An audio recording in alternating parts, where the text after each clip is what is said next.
नमस्कार दोस्तों, मैं अलका स्वागत करती हूँ आपका अपने एक्सीलेंस फैमिली में, जहाँ आज हम जानेंगे व्यापार नीति आयात प्रतिस्थापन के बारे में कि देश में जो योजनाएं बनाई जा रही थी उसमें आयात प्रतिस्थापन क्यों किया गया, आयात प्रतिस्थापन करने का क्या कारण था और इससे हमें क्या फायदा हुआ। ठीक है, तो सबसे पहले जानते हैं आयात प्रतिस्थापन क्या होता है। आयात प्रतिस्थापन का मतलब होता है कि हम विदेशों से किसी वस्तु को आयात करते हैं तो उसको सीमित कर देना। जिस वस्तु को हम विदेश से आयात कर रहे हैं उस वस्तु को हमारे देश में बनाया जाए। ठीक है, तो इसे बोला जाता है आयात प्रतिस्थापन, कि विदेशी वस्तु की जगह घरेलू वस्तु को प्रोत्साहन देना। जो चीज आप विदेशों से मंगा के उपयोग करते हो उस चीज को अपने ही देश में बनाओ। और इस आयात प्रतिस्थापन के लिए हमारे देश की सरकार ने क्या प्रयास किए हैं वो इसकी डिटेल से हमें पता चलेगा। ठीक है, तो क्या लिखा है कि भारत द्वारा अपनाई गई औद्योगिक नीति व्यापार नीति से घनिष्ठ रूप से संबंधित थी। बिल्कुल, औद्योगिक नीति, उद्योग होंगे तभी तो व्यापार होगा, उद्योगों में वस्तुएं बनाई जाएगी तभी तो व्यापार होगा, वस्तुओं का क्रय विक्रय होगा। तो औद्योगिक नीति मतलब किसी देश में निर्माण उद्योगों का विकास करना, उसको एक सही दिशा प्रदान करना। और व्यापार नीति का मतलब होता है देश में जो आयात निर्यात हो रहे हैं, देश में जो आयात निर्यात हो रहे हैं उन्हें सीमित रखना। ठीक है, और उन्हें सीमित रखने के लिए कोटा प्रशुल्क जैसे नियमों को, जैसी नीति को अपनाना। आगे हम कोटा प्रशुल्क के बारे में भी जानते हैं। ठीक है, पहले क्या लिखा है वो पढ़ते हैं। लिखा है प्रथम 7 पंचवर्षीय योजनाओं में व्यापार की विशेषता अंतर्मुखी व्यापार नीति थी। अंतर्मुखी व्यापार नीति का ये मतलब है कि हमारे देश की वस्तुओं का उपयोग करना, हमारे देश के घरेलू उद्योगों को बढ़ावा देना, इसे अंतर्मुखी नीति कहा जाता है। फिर लिखा है तकनीकी रूप से इस नीति को आयात प्रतिस्थापन कहा जाता है।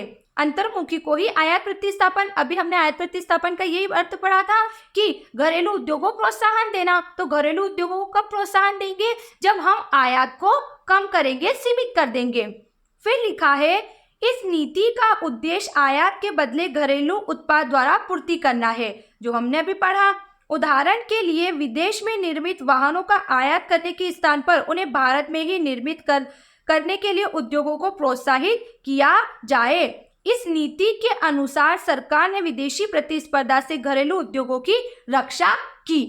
क्या किया कि सरकार ने आयात को प्रतिस्थापित कर दिया, आयात को सीमित कर दिया, और जिस वस्तु का हम आयात कर रहे थे उसका हमारे ही देश में निर्माण कार्य करना शुरू कर दिया। तो इससे क्या हुआ? विदेशी प्रतिस्पर्धा से घरेलू उद्योगों की रक्षा हुई, क्योंकि हमारे देश में जो वस्तुएं बन रही थी वो विदेशी वस्तु से प्रतिस्पर्धा नहीं कर पा रहे थे। ठीक है, हमारे देश के लोग विदेशी वस्तुओं को अधिक पसंद करने लगे थे और घरेलू उद्योगों को महत्व नहीं दे रहे थे, घरेलू उद्योग के अंदर जो वस्तु बन रही थी। तो इस बात को देखते हुए और देश की अर्थव्यवस्था को सुधारने के लिए, रोजगार का सृजन करने के लिए, अपने देश का विकास करने के लिए, हमारे ही देश की वस्तु को खरीदने के लिए लोगों को प्रेरित किया गया।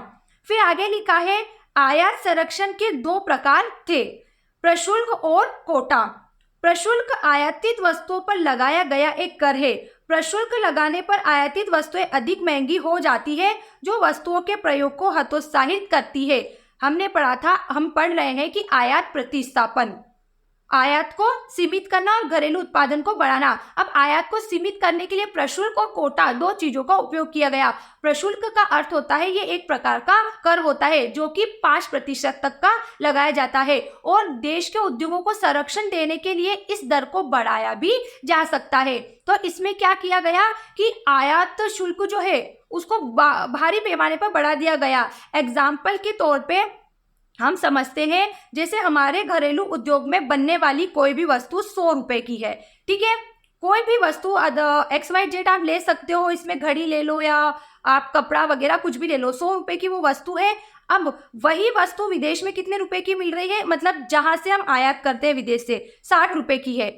विदेश में वस्तु 60 रुपए की, हमारे देश में 100 रुपए की। अब वह वस्तु हमारे देश में आयात की जाएगी तो क्या किया गया? प्रशुल्क के माध्यम से कर बढ़ा दिया गया, मतलब इस पे 60 रुपए के बराबर ही उस कर लगा दिया गया। तो यहाँ पर ये वस्तु 120 रुपए की हो गई।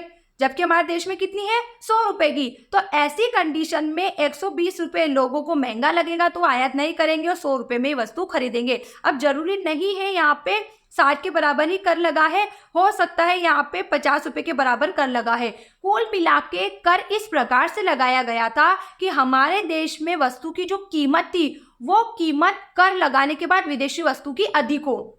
जैसे हमारे देश की वस्तु 1000 की है तो आयात करने पर विदेशी वस्तु हमको 1500 की पड़े तो हमारे देश के लोग उसे नहीं खरीदेंगे। ये प्रशुल्क लगाने का उद्देश्य था। ठीक है, फिर आगे इस क्या लिखा है, आगे लिखा है कोटे में प्रशुल्क और कोटा, ये दो नीतियां थी। फिर कोटे में वस्तुओं की मात्रा निर्दिष्ट की जाती है जिन्हें आयात किया जा सकता है। मतलब हम कितनी वस्तु का आयात करें उसको सीमित करता है कोटा। मतलब कोटा आयात और निर्यात, मतलब एक प्रकार की व्यापार नीति है जिसमें आयात निर्यात को सीमित किया जाता है। मांग को, जो कहने का मतलब है कीमत में संतुलन बनाए रखता है, कोटा कीमत को कम ज्यादा में बैलेंस बना के रखता है। प्रशुल्क का मतलब होता है कि घरेलू उत्पाद को प्रोत्साहित देना और विदेश से जो वस्तु आयात की जा रही है उस पर कर बढ़ाकर उसे महंगी करना। और कोटा का मतलब है कि आयात निर्यात जो किया जा रहा है उसकी मात्रा को सीमित करना। ठीक है, जैसे हम 100 वस्तु मंगा रहे तो उसके 50 मंगाना, और कुल मिला के इनकी कमी वृद्धि, इनकी मांग, इसमें संतुलन बनाए रखना कोटे का उद्देश्य होता है। इस प्रकार बताया गया है प्रशुल्क और कोटे का प्रभाव यह होता है कि उनसे आयात प्रतिबंध हो जाते हैं और विदेशी प्रतिस्पर्धा देशी फर्मों की रक्षा होती है। विदेशी प्रतिस्पर्धा से देश की फर्मों की रक्षा होती है क्योंकि विदेशी वस्तु जब देश में आई नहीं रही है तो देश की फर्में अच्छे से काम करेगी। फिर आगे लिखा है संरक्षण की नीति इस धारणा पर आधारित थी कि विकासशील देशों के उद्योग अधिक विकसित देशों द्वारा उत्पादित वस्तु से प्रतिस्पर्धा करने की स्थिति में नहीं था।